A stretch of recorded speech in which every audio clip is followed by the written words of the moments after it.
चंद्रयान-3 का विक्रम लैंडर जब से चांद की सतह पर लैंडिंग किया है, तब से लेकर अब तक चांद की दुनिया के भयानक खुलासे कर रहा है। लैंडिंग के बाद चंद्रयान-3 ने भेजी चांद की पहली वीडियो और तस्वीर। दिखा चांद के दक्षिणी ध्रुव का ऐसा खौफनाक मंजर। अगले 14 दिनों तक चांद पर घूमते हुए चंद्रयान करने वाला है बड़ा कमाल। इसरो का यह मेगा प्लान देखकर दुनिया भर की स्पेस एजेंसीज हैरान हो गई है। दोस्तों, चांद की कक्षा में पहुंचने से लेकर आज तक इसरो के चंद्रयान-3 ने हर रोज लगभग नई तस्वीरें और वीडियो भेजा है। और क्या आप जानते हैं कि रूस का लूना 25 जिस दिन क्रैश कर गया, उस दिन भी लूना के स्थित की दुर्लभ तस्वीरें साझा की थीं, जिसमें चंद्रमा का वह फॉरसाइट दिख रहा था जिससे धरती पर बैठकर किसी भी टेलीस्कोप से नहीं देखा जा सकता। लेकिन इस वक्त की सबसे बड़ी खबर यह है कि चंद्रयान-3 चंद्रमा की सतह पर सफलतापूर्वक लैंड कर चुका है, जिसके तुरंत बाद उसने अपने अंदर लगे एडवांस हाई क्वालिटी कैमरा की मदद से चांद के दक्षिणी ध्रुव की पहली झलक कैप्चर कर ली है। और अगले 14 दिनों तक वह बड़े कमाल करने वाला है, जिसका खुलासा आज हम इस वीडियो में करेंगे। साथ ही आपको दिखाएंगे इस मिशन से जुड़ा वह पहलू जिसे देखकर इसरो के लिए आपकी इज्जत 10 गुना बढ़ जाएगी। तो देखिए इस वीडियो को अंत तक। दोस्तों, 14 जुलाई को पृथ्वी से चांद के लिए रवाना हुआ चंद्रयान-3 ने इतिहास रच दिया है, जब उसने 23 अगस्त की शाम चांद के साउथ पोल पर लैंडिंग किया, जहां आज तक दुनिया का कोई देश नहीं पहुंच पाया। चंद्रमा आज भी अपने अंदर अनेक ऐसे रहस्य समेटे हुए हैं, इसलिए दुनिया भर के वैज्ञानिक इसमें काफी रुचि दिखाते हैं। इसी बीच इसरो की तरफ से बहुत ही बड़ी गुड न्यूज आ रही है कि चांद पर लैंडिंग के बाद चंद्रयान-3 के विक्रम लैंडर की कंडीशन बिल्कुल ठीक है और इसलिए चंद्रमा पर रिसर्च करने के लिए अपने प्रज्ञान रोवर को चांद की सतह पर खुला छोड़ दिया है। और ये रोबोट अगले 14 दिनों तक चांद के बहुत बड़े खुलासे करने वाला है। वहीं विक्रम लैंडर के एडवांस कैमराज ने चांद पर अपनी लैंडिंग साइट की सबसे ताज़ा तस्वीरें भेजी हैं। इन लेटेस्ट फोटोज में सूरज की रोशनी को रिफ्लेक्ट करके चमक रही चांद की खूबसूरत सतह को साफ साफ देख सकते हैं। साथ ही यह भी देख सकते हैं कि चांद की सतह कितनी ज्यादा ऊबड़ खाबड़ है, जिसका यह हाल लंबे समय तक उल्का पिंडों की बारिश की वजह से हुआ है। वहीं लैंडिंग से ठीक पहले विक्रम लैंडर पर लगे लैंडर पोजीशन डिटेक्शन कैमरों ने चांद की कई कमाल की फोटोज खींची थीं। और इसरो द्वारा शेयर की गई इन तस्वीरों में आपको कुछ नाम लिखकर दिखाई दे रहे होंगे, क्योंकि चंद्रमा पर मौजूद बड़े बड़े इम्प्लांट फ्लैट है जो यहाँ से तो हमें केवल कद्दू की तरह दिखाई दे रहे हैं। लेकिन चौंकाने वाली बात यह है कि इन्हीं रहस्यमय गड्ढों के नीचे 1-2 किलोग्राम नहीं, बल्कि पूरे 10 करोड़ टन पानी मौजूद हो सकता है और कई बेशकीमती खनिजों का भंडार हो सकता है, जिसका रिसर्च करने के लिए विक्रम ने अपने प्रज्ञान रोवर को रवाना कर दिया है। तो चंद्रयान-3 के रिसर्च मिशन के ऑब्जेक्टिव क्या है और ये अपने रिसर्च के दौरान चांद के किन किन रहस्यों से पर्दा उठाने वाला है, जिससे नासा और रूस को भी जलन होने लगी है। आइए जानते हैं दोस्तों।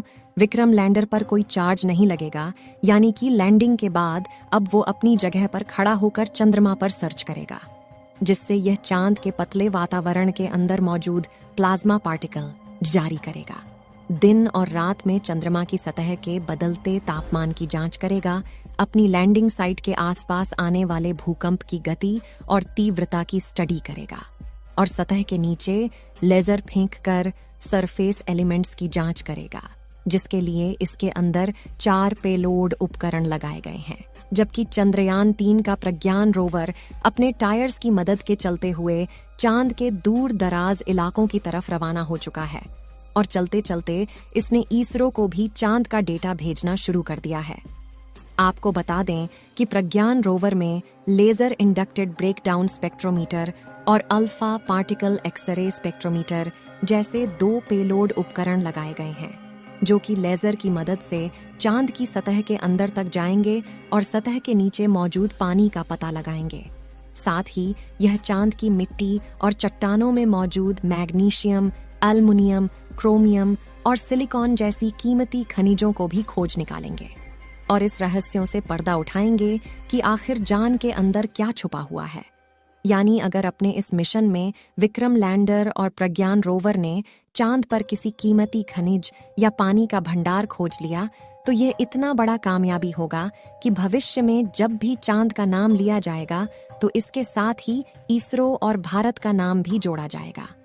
आपको बता दें कि रिसर्च मिशन चांद के वे लूनर दिन होते हैं जो कि पृथ्वी के 14 दिनों के बराबर हैं, जिसके बाद चंद्रयान 3 का विक्रम लैंडर और प्रज्ञान रोवर अपने आप निष्क्रिय हो जाएंगे और सदियों तक चांद की सतह पर खड़े होकर भारत के नाम का ठप्पा लगा देंगे। ऐसा इसीलिए क्योंकि इसरो ने वापस लाने का कोई प्लान नहीं बनाया है। वहीं इसे सिर्फ दिन के वक्त ही काम करने के लिए डिजाइन किया गया है, यानी 14 दिन के बाद जब विक्रम लैंडर की लैंडिंग साइट पर अगले 14 दिन के लिए रात होगी, तब इसके सोलर पैनल चार्ज नहीं हो पाएंगे और धीरे धीरे इसके सभी उपकरण बंद हो जाएंगे। हालांकि यहाँ गौर करने वाली बात यह है कि इसरो के मिशन का सबसे महत्वपूर्ण लक्ष्य चांद की सतह पर सॉफ्ट लैंडिंग करना था। मगर ये सवाल आता है कि चांद पर लैंडिंग करना इतना मुश्किल क्यों है? क्यों 23 अगस्त का दिन इसरो के इतिहास का सबसे ऐतिहासिक दिन बन चुका है? और क्यों इसरो की इस उपलब्धि से ब्रिटेन, चीन और रूस जलकर राख हो चुके हैं? दरअसल दोस्तों, चांद के दक्षिणी ध्रुव पर उतरना आसमान से तारे तोड़ने के समान है, क्योंकि चंद्रमा के दक्षिणी ध्रुव पर सूरज की रोशनी उतनी नहीं पहुंच पाती जितनी चांद के दूसरे हिस्सों पर पहुंचती है। इसी वजह से चांद के दक्षिणी ध्रुव पर चारों तरफ घनघोर अंधेरा रहता है। वहीं पृथ्वी से चंद्रमा के इस क्षेत्र की दूरी ज्यादा होने की वजह से लैंडिंग के दौरान कमांड सेंटर का लैंडर से संपर्क टूटने का खतरा बना रहता है। साथ ही चांद पर ऐसा कोई मजबूत वायुमंडल भी नहीं है जो लैंडिंग के दौरान घर्षण पैदा करके लैंडर की रफ्तार को कम कर सके। इसी वजह से चंद्रमा के इस हिस्से में लैंडिंग करना काफी चुनौतीपूर्ण रहता है। ऐसे में किसी भी स्पेसक्राफ्ट को चांद पर लैंड करवाने का एक ही तरीका मुमकिन है, जिसे चंद्रयान 3 के विक्रम लैंडर ने ही अपनाया था। इस तरीके में लैंडर को चांद की सबसे छोटी ऑर्बिट में अपनी न्यूनतम ऊंचाई वाले बिंदु तक ले जाया जाता है, जो कि 20 से 30 किलोमीटर के बीच होता है, जिसके बाद लैंडर अपनी कक्षा छोड़कर चांद की सतह पर उतरने के लिए रवाना होता है और नीचे पहुंचने के दौरान अपने थ्रस्टर्स का इस्तेमाल करना शुरू कर देता है, जो विपरीत दिशा में फोर्स लगाकर इंजन ब्रेकिंग का सहारा लेते हुए स्पेसक्राफ्ट की रफ्तार कम करते हैं। रफ्तार को कम करने के बाद लैंडर के सामने जो अगली चुनौती आती है वह होती है चांद की धूल।